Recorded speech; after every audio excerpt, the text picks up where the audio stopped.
जय जगन्नाथ। शुभ सकाळ ओडिशावासी। खुशी रे रुहंतु समस्ते। समस्त को मोर नमस्ते। जय जगन्नाथ। आसंतु आज जानिमा पाइल्स अर्श मलकंठक गभंदर रोगरू केमिति मुक्ति पाइबे तार देशी या घरोई उपचार कौन। विभिन्न प्रकार मेडिकल डॉक्टर माने भी एडवर्टाइज कर फेसबुक यूट्यूब रे भी छाड़ुचंदी। दयाकरी मो वीडियो टी थरे देखंतु, घरोई उपचार करंतु, तापर ऑपरेशन करिवे। ऑपरेशन करवा किसी आवश्यक पड़ो ना।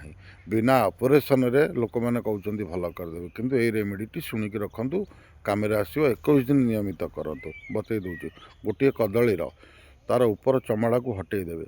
से कदली को काटी नेबे, छोट छोट करने। गोलमरीच आ लवंग 5टा, टिके डालचीनी आ गोटे 2टा गुजराती पकई ताको कंचा गाई क्षीर रे बाटिबे। शिଳରେ बाटिकी नितिदिन सकाळु सेवन करेंगे खाली पटरे। 21 दिन सेवन कर सारा पर से निश्चित रूप से भल हम। आ राति शोला बेले मल्ली फूल पत्र 8-10टा को चकटिकी झाड़ा दुआर मुहरे ताकू लगेगी शोबे। सकाल को पुणी पानी रे धोईदेवे। निश्चित रूप से भल हम। आ द्वितीयटी है गोलमरीच 5टा, लवंग 5टा, आ अमृतमंडा चोपा 20-25 ग्राम ताकू से देसी गाई क्षीर शिଳରେ बाटिकी पीले सी भी भल हम।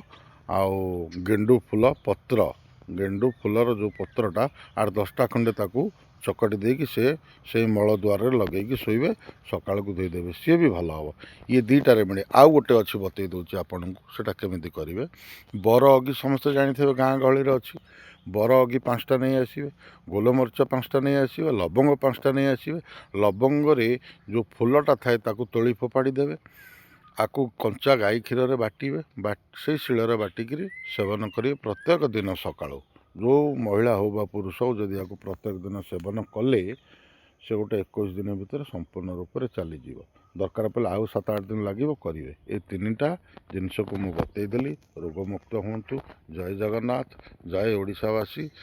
चैनल को लाइक शेयर कमेंट करूँ। मुझे आगू को विभिन्न प्रकार रोग मेडिसिन तैयारी करुच्ची। जोगाजोग करूँ। जय जगन्नाथ।